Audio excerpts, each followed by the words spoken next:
Hello friends, I am Aprati. Welcome back to our channel plants space. आज हम Poppy flower के बारे में बात करेंगे, जो कि सर्दियों में खिलने वाला एक खूबसूरत फूल है। सीड से आसानी से ग्रो किया जा सकता है। इनके सीड्स सितंबर अक्टूबर में आप ग्रो कीजिए। तो आज हम सीड से लेकर फ्लावरिंग तक का सफ़र आपसे शेयर करने वाले हैं। सीड्स ग्रो करने के लिए 70% कावडंग यानी गोबर की खाद, या आप वर्मी कंपोस्ट या कंपोस्ट भी ले सकते हैं, और 30% इसमें सैंड यानी रेत ऐड कीजिए। मिट्टी का इसमें कोई काम नहीं है अभी सीड्स ग्रो करने को लेकर।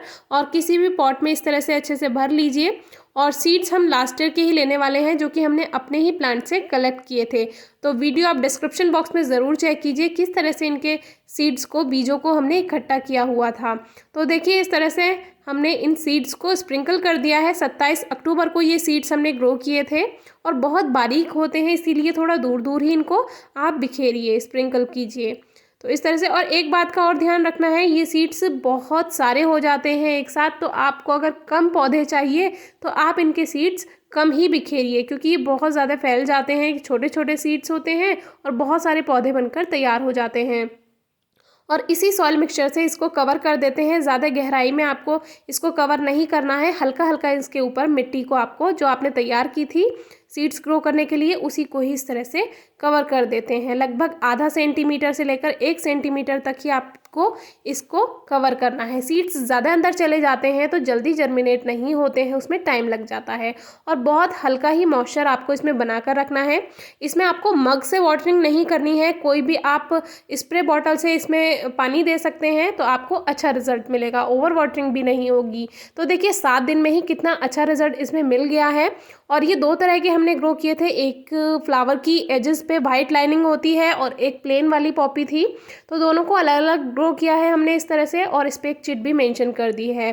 तो 12 दिन के बाद आप देखिए कितना अच्छा रिजल्ट है। और इनके प्लांट्स में जब आप वाटरिंग करें, जब इनके छोटे छोटे पौधे हों, तो बहुत ध्यान से करनी होती है, क्योंकि ये गिर जाते हैं। अगर आप इसमें ऊपर से इसमें वाटरिंग कर देते हैं, तो बहुत हल्के से ही इसमें आपको पानी देना है। तो ये वही थर्मोपॉट्स हैं जो हमने शेयर किए थे आपके साथ। डिस्क्रिप्शन बॉक्स में आपको वीडियो मिल जाएगी, ज़रूर चेक कीजिए। काफ़ी अच्छे पॉट्स हैं ये। ड्रेनेज होल भी आया हुआ है, तो नीचे एक हमने छोटा सा कपड़े का टुकड़ा इसमें लगा दिया है, जिससे एक्स्ट्रा वाटर बाहर निकल जाएगा। और इन प्लांट्स को ग्रो करने के लिए हमने 60% मिट्टी ली है, 60%, और इसमें 40% गोबर की खाद मिलाई है। ये मिक्सचर बहुत अच्छा होता है किसी भी प्लांट के लिए। आपको सोचने की ज़रूरत नहीं है कि हम जैसे कोई नर्सरी से पौधा लेकर आए हैं तो हम उसको कैसी मिट्टी में लगाएं, कैसा उसका मिक्सचर बनाएं। तो ये जो मिक्सचर होता है, ये किसी भी पौधे के लिए काम कर जाता है।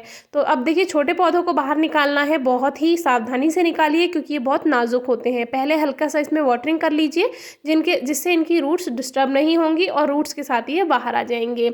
और वैसे इसमें मरने के चांसेस बहुत कम होते हैं जब आप इनको ट्रांसप्लांट करते हैं, क्योंकि ये पौधे बहुत ही अच्छे लगते हैं, एकदम से लग जाते हैं, मरते भी नहीं हैं। सीड्स भी आसानी से ग्रो हो जाते हैं। तो इस तरह से आपको हल्के से सॉइल में रख देना होता है। तो जब भी आप सीड्स ग्रो करें, वो पॉट में डायरेक्ट ग्रो ना करें, हमेशा किसी अलग पॉट में ही ग्रो करें, और जिसमें आपको वो प्लांट्स लगाने हैं, बाद में उन पौधों को शिफ्ट कर दीजिए कुछ इस तरह से। और ये देखिए, स्प्रे बॉटल घर पर ही तैयार कर सकते हैं आप। इस तरह से किसी भी बॉटल में होल्स कर लीजिए उसके कैप में, और बहुत अच्छे से ये एक स्प्रे बॉटल बनकर तैयार हो जाती है। कम अगर आप होल्स करते हैं तो उसमें से कम एकदम से पानी निकलेगा, और ज़्यादा अगर होल्स करते हैं तो बहुत ज़्यादा पानी निकलने लगता है। तो इसीलिए आप स्प्रे बॉटल भी सही से तैयार कीजिए। तो देखिए, ये 2 पॉट्स हमने तैयार कर लिए हैं। अगर कुछ और हमें पॉट बचते हैं तो इसमें और हम पौधे लगा देंगे। तो 52 दिन के बाद, 52 डेज़ के बाद आप देखिए कितना अच्छा रिजल्ट है। हमने एक 6 इंचेस के पॉट में 2-2 पौधे लगाए थे, और 80 दिन के बाद इसमें कलियां भी आनी शुरू हो गई हैं। कोई भी सीजनल अगर प्लांट है, फ्लावरिंग प्लांट है, तो वो आपको 60 से लेकर 90 दिन के अंदर फूल दे देता है। तो ऐसे ही इसमें है, 80 दिन में इसकी कलियां काफ़ी बड़ी हो चुकी हैं। और बंदरों से बचाना बहुत ज़रूरी है इनको, क्योंकि बंदर इसको सबसे ज़्यादा तोड़ देते हैं, और इसमें उनको खाना कुछ नहीं होता है। देखिए, जो इस पर पहला फूल खिलने वाला था, उसी को ही बंदर ने इस तरह से तोड़ दिया है। 2-3 कलियां हमारी पौधे की उन्होंने बेकार कर दी हैं। तो कोई बात नहीं, ये छोटा मोटा नुकसान हम सहते रहते हैं, ये तो नॉर्मल है, कॉमन है हमारे गार्डन में। तो इस तरह से देखिए, ये कलियाँ जो हैं, ये आधी खाई हुई हैं बंदरों के द्वारा। तो बहुत बचा कर रखना होता है। 93 डेज़ में आप देख सकते हैं फ्लावरिंग शुरू हुई है, और ये वो फूल खिला है जो आधा उन्होंने कली को कट कर दिया था। तो ये पहले भी शुरू हो जाती लेकिन बंदरों ने नुकसान कर दिया। तो 90 डेज़ आप मानकर चलिए कि 90 दिन में आपको सीड से ग्रो किए हुए प्लांट पर फ्लावरिंग मिल जाएगी। तो धीरे धीरे वो कटी फटी वाली जो कलियां हैं वो धीरे धीरे खिल रही हैं और थोड़े दिन बाद इसमें जो फ्रेश कलियां हैं वो खिलनी शुरू हो जाएंगी। इसके हमने बहुत सारे प्लांट्स ग्रो किए हैं, लास्ट ईयर के भी अपने आप से ग्रो हो गए हैं काफ़ी सारे पॉट्स में। तो ये अगर एक बार आपके गार्डन में आ जाती है तो फिर ये जाने का नाम नहीं लेती है। इसके इतने बारीक सीड होते हैं कि जैसे इस साल आपने ग्रो किया है तो वो नेक्स्ट ईयर अपने आप ही किसी ना किसी पॉट में ग्रो हो जाएंगे। तो इस तरह से आप एक ही सीड पॉट से काफ़ी सारे सीड्स कलेक्ट कर सकते हैं और आपके पास 3-4 पौधे हैं तो आपके पास तो बहुत सारे सीड्स हो जाएंगे। तो धीरे धीरे इसमें फूल खिलते जा रहे हैं। तो अभी इन थर्मोपॉट्स की फ्लावरिंग स्टार्ट हुई है। अभी कुछ पौधे हमने ऐसे ही लगा दिए थे, उनकी फ्लावरिंग अभी रह गई है, तो धीरे धीरे वो भी खिलने लगेंगे। तो सबसे अगर आसान आपको बताएं तो यही पौधा होता है, बहुत आसानी से ग्रो हो जाता है, सीड भी जल्दी जर्मिनेट हो जाते हैं।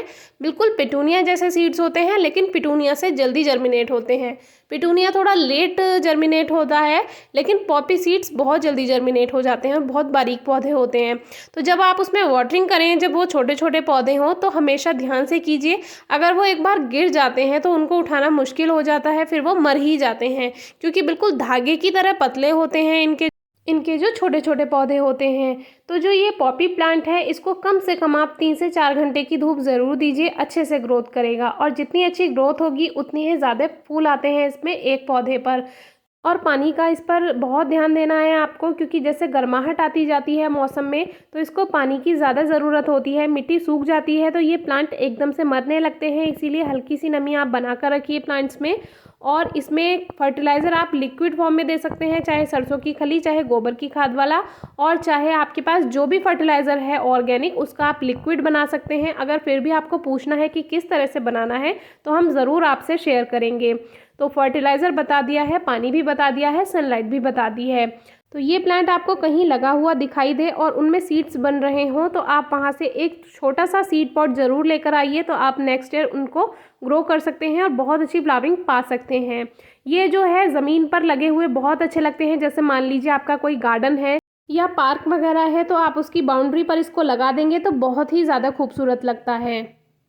आप प्लांट पर लंबे समय तक फ्लावरिंग चाहते हैं तो इसके सूखे हुए फूलों को हटाते रहें, जैसे कि ये सीड पॉट बन रहा था इसमें, और जब मौसम में हल्की गर्माहट आए तब आप इस पे सीड्स बनने दें और फिर आप नेक्स्ट ईयर के लिए उनको स्टोर कर सकते हैं। तो कोई क्वेरी है, क्वेश्चन है, कमेंट बॉक्स में पूछिए। वीडियो कैसी लगी है ज़रूर बताइए और इस तरह से सूखी हुई पत्तियाँ हटाते रहिए। ये एक्स्ट्रा एनर्जी लेती रहती हैं प्लांट पर से और फिर ये देखने में भी अच्छी नहीं लगती हैं। तो देखिए इसमें रेड कलर निकलता है, जैसे अगर आप कोई हरी पत्ती को तोड़ देते हैं। तो इस तरह से बहुत सारी कलियां आई हुई हैं और आगे जाकर ये हमें बहुत सारे फूल देंगी, बहुत सारी फ्लावरिंग करने वाला पौधा है। तो ज़रूर ग्रो कीजिए नेक्स्ट ईयर। Thank you.